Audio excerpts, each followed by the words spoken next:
caros camaradas. A presente fase do movimento revolucionário colocou, juntamente com outras questões, bem nitidamente a questão do parlamentarismo sobre a ordem da discussão do dia. Na França, na América, na Inglaterra e na Alemanha, simultaneamente ao agravamento da luta de classes, todos os elementos revolucionários aderem ao movimento comunista, unindo-se entre si ou coordenando suas ações sob o lema do poder soviético.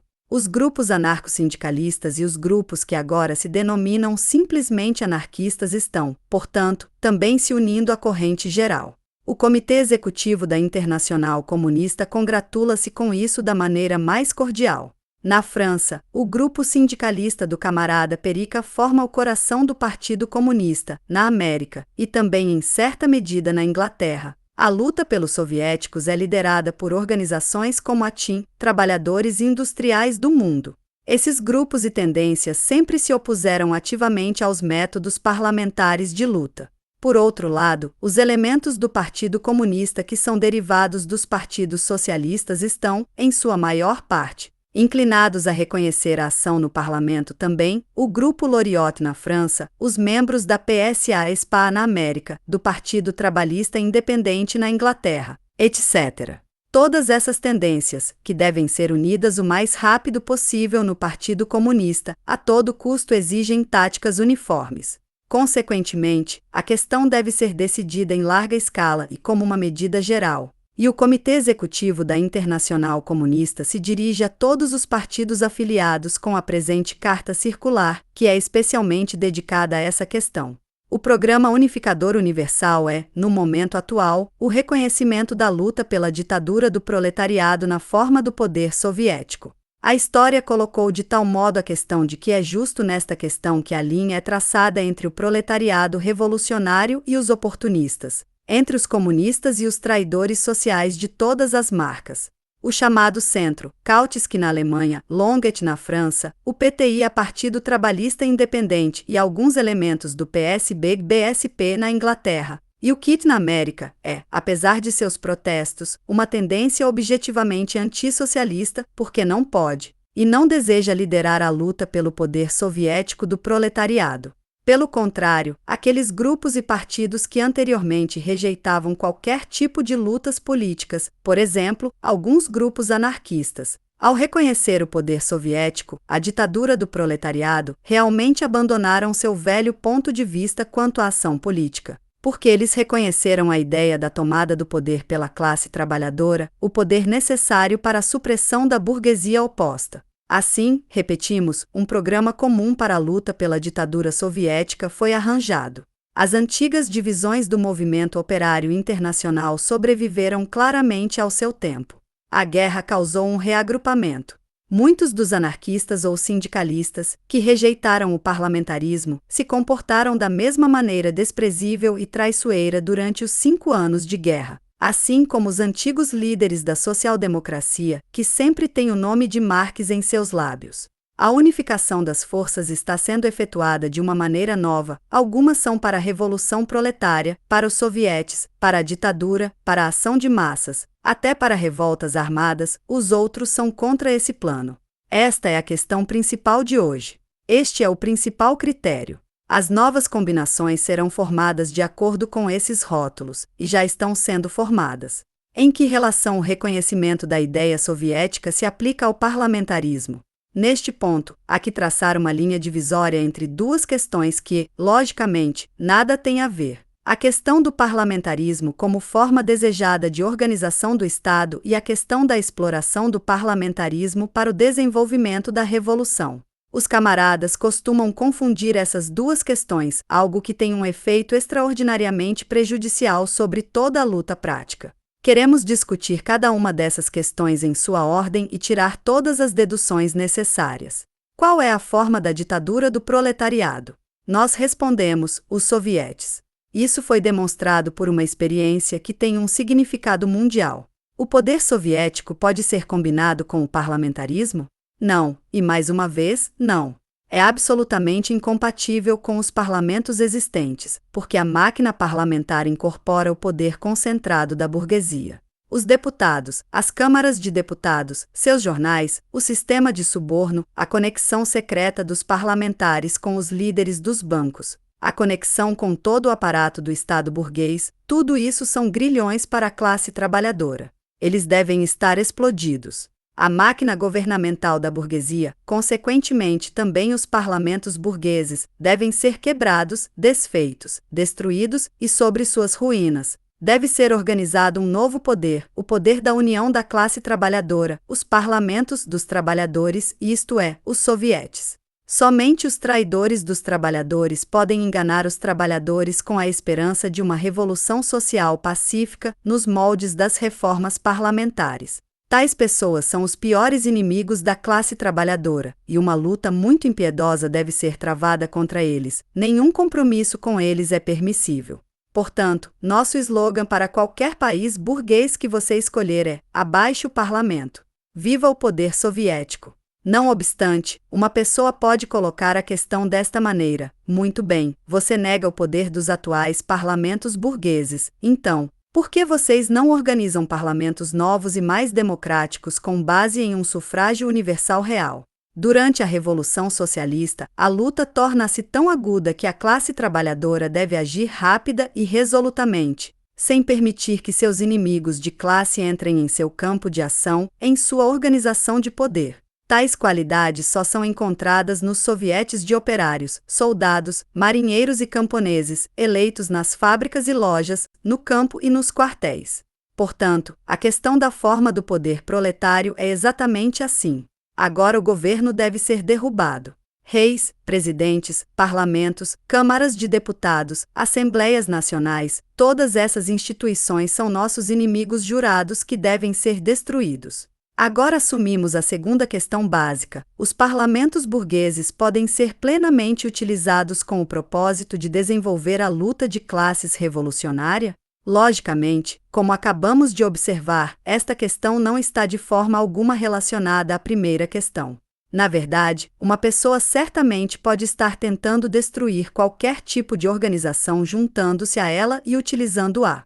Isto também é perfeitamente entendido pelos nossos inimigos de classe quando exploram os partidos social-democratas oficiais, os sindicatos e similares para os seus propósitos. Tomemos o exemplo extremo: os comunistas russos, os bolcheviques, votaram nas eleições para a Assembleia Constituinte. Eles se encontraram em seu salão.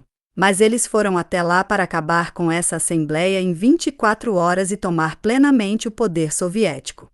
O partido dos bolcheviques também tinha seus representantes na Duma Imperial do czar. O partido naquela época reconheceu a Duma como uma forma de governo ideal, ou pelo menos, suportável. Seria loucura supor isso. Seus representantes foram enviados para que prosseguissem contra o aparato do poder czarista também daquele lado e contribuíssem para a destruição daquela mesma Duma. Não foi à toa que o governo czarista condenou os parlamentares bolchevistas à prisão por alta traição. Os líderes bolcheviques também estavam realizando um trabalho ilegal, embora temporariamente usassem sua inviolabilidade, para unir as massas para o impulso contra o czarismo. Mas a Rússia não foi o único lugar onde esse tipo de atividade parlamentar foi realizada. Veja a Alemanha e as atividades de Lieknechek. O camarada assassinado era o tipo perfeito de revolucionário. Existia algo então não revolucionário no fato de que ele, da tribuna do amaldiçoado Landtag prussiano, convocara os soldados a se levantarem contra Landtag? Pelo contrário. Aqui também vemos a completa admissibilidade e utilidade de sua exploração da situação. Se Lieknechek não fosse deputado, nunca teria conseguido realizar tal ato, seus discursos não teriam esse eco. O exemplo dos comunistas suecos no parlamento também nos convence disso. Na Suécia, o camarada Oglund desempenhou e desempenha o mesmo papel que o Lieknechek na Alemanha. Fazendo uso de sua posição como deputado, ele ajuda a destruir o sistema parlamentar burguês. Nenhum outro na Suécia fez tanto pela causa da revolução como pela luta contra a guerra como nosso amigo. Na Bulgária, vemos a mesma coisa. Os comunistas búlgaros exploraram com sucesso a tribuna do parlamento para fins revolucionários. Nas últimas eleições, eles conquistaram cadeiras para 47 deputados. Os camaradas Blagoev, Kirkov, Kolarov e outros líderes do Partido Comunista da Bulgária compreendem como explorar a tribuna parlamentar a serviço da revolução proletária. Tal trabalho parlamentar exige peculiar ousadia e um especial espírito revolucionário. Os homens lá ocupam posições especialmente perigosas. Eles estão colocando minas sob o inimigo enquanto estão no campo do inimigo. Eles entram no parlamento com o propósito de colocar essa máquina em suas mãos, a fim de ajudar as massas, atrás dos muros do parlamento, no trabalho de explodi-la. Somos a favor da manutenção dos parlamentos burgueses democráticos como forma de administração do Estado? Não, em nenhum caso. Nós somos pelos sovietes. Sim, estamos diante disso, em consideração de toda uma lista de condições. Sabemos muito bem que, na França, na América e na Inglaterra, tais parlamentares ainda não surgiram das massas dos trabalhadores. Nesses países, até agora observamos uma imagem da traição parlamentar. Mas isso não é prova da incorreção das táticas que consideramos corretas. É apenas uma questão de haver partidos revolucionários como os bolcheviques ou os espartaquistas alemães. Se houver tal partido, tudo poderá se tornar bem diferente. É particularmente necessário que o centro decisivo da luta esteja fora do parlamento, greves, levantes e outros tipos de ação de massa. Que as atividades no parlamento sejam combinadas com essa luta. Que os deputados também realizem trabalho ilegal, que atuem para o Comitê Central e se submetam às suas ordens, que eles não se acautelem com as formas parlamentares em seus atos, não temam os confrontos diretos com a maioria burguesa, com diálogo de surdos, etc. A questão de participar da eleição em um determinado momento durante uma dada campanha eleitoral depende de toda uma série de circunstâncias concretas que, em cada país, devem ser particularmente consideradas em cada momento dado. Os bolcheviques russos decidiram boicotar as eleições para a primeira Duma Imperial em 1906. E essas mesmas pessoas foram a favor de participar das eleições da segunda Duma Imperial, quando ficou provado que o poder agrário burguês ainda governaria na Rússia por muitos anos. No ano de 1918, antes da eleição para a Assembleia Nacional Alemã, uma seção dos espartaquistas era a favor de participar das eleições, a outra seção era contra. Mas o Partido dos Espartaquistas permaneceu um partido comunista unificado. Em princípio, não podemos renunciar à utilização do parlamentarismo. O Partido dos Bolcheviques Russos declarou na primavera de 1918, no seu 7º Congresso, quando já estava no poder, em uma resolução especial que os comunistas russos, no caso da democracia burguesa na Rússia, através de uma peculiar combinação de circunstâncias, deveriam mais uma vez obter o controle, poderiam ser obrigados a voltar à utilização do parlamentarismo burguês. Espaço para manobras também deve ser permitido a respeito disso. O que desejamos especialmente enfatizar é que, em todos os casos, a questão é realmente resolvida fora do parlamento, nas ruas. Agora está claro que greves e revoltas são os únicos métodos decisivos de luta entre trabalho e capital. 1. Os principais esforços dos camaradas consistem no trabalho de mobilização das massas, estabelecer o partido, organizar seus próprios grupos nos sindicatos e capturá-los, organizar os sovietes no curso da luta, liderar a luta de massas, agitar a revolução entre as massas, tudo isso é de primeira linha de importância. Ação parlamentar e participação em campanhas eleitorais apenas como uma das ajudas neste trabalho, não mais. Se isso é verdade, e, sem dúvida, é assim, é claro que não vale a pena dividir as facções de opiniões diferentes apenas sobre essa questão, agora secundária. A prática da prostituição parlamentar era tão nojenta que mesmo os melhores camaradas têm preconceitos nessa questão. Estes devem ser superados no curso da luta revolucionária. Portanto, apelamos urgentemente a todos os grupos e organizações que estão levando a cabo uma verdadeira luta pelos sovietes, e os convocamos a unir-nos firmemente, mesmo apesar da falta de acordo sobre essa questão. Todos aqueles que são a favor dos sovietes e da ditadura do proletariado se unirão o quão logo possível e formarão um partido comunista unificado. Com saudações comunistas. G. Zinoviev, presidente do Comitê Executivo da Internacional Comunista. 1º de setembro de 1919.